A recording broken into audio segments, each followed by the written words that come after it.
কক্সবাজারে রাত থেকে বৃষ্টি না হলেও ৯ উপজেলার নিম্নাঞ্চল এখনো জলমগ্ন রয়েছে। পানিবন্দী কয়েক লাখ মানুষের দিন কাটছে কষ্টে। এ বিষয়ে আলো জানবো, আমার সহকর্মী এহসান আল কুতুবী সেখানে রয়েছেন। এহসান, নতুন করে বৃষ্টি তো হয়নি, জলাবদ্ধ এলাকাগুলোর সবশেষ চিত্র কেমন দেখছেন আপনি?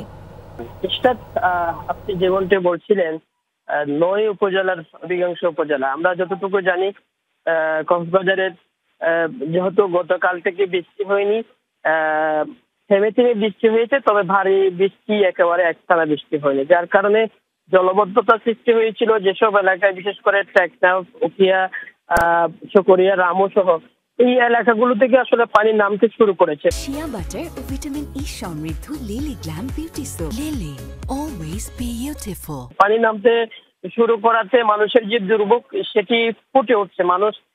সাধারণ মানুষ যে আসলে রান্না বান্না থেকে শুরু করে খাদ্য সংকটে ছিল, খাদ্যের অভাবে অনেকে অনেক রকম কষ্ট পেতে হয়েছে, আসলে দেখতে হয়েছে।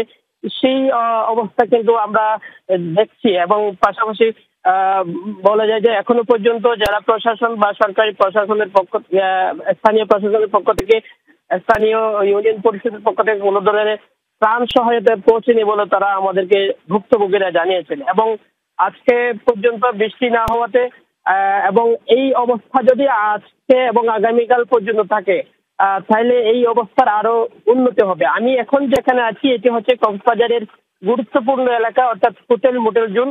এই এলাকাতেই কিন্তু আমি দেখতে পাচ্ছি এখানে যে ভারী বর্ষণের কারণে জলবদ্ধতা সৃষ্টি হয়েছিল, এই এলাকাতে এখন কিন্তু যে পানি নেমে যাওয়ার পরবর্তী যে অবস্থা, একবারে চলাচলের যে সড়ক, এই সড়কের উপরে কিন্তু প্রচুর পরিমাণে বালি জমে আছে, একেবারে কাদা জমে আছে। এই অবস্থায় আমরা দেখতে পাচ্ছি।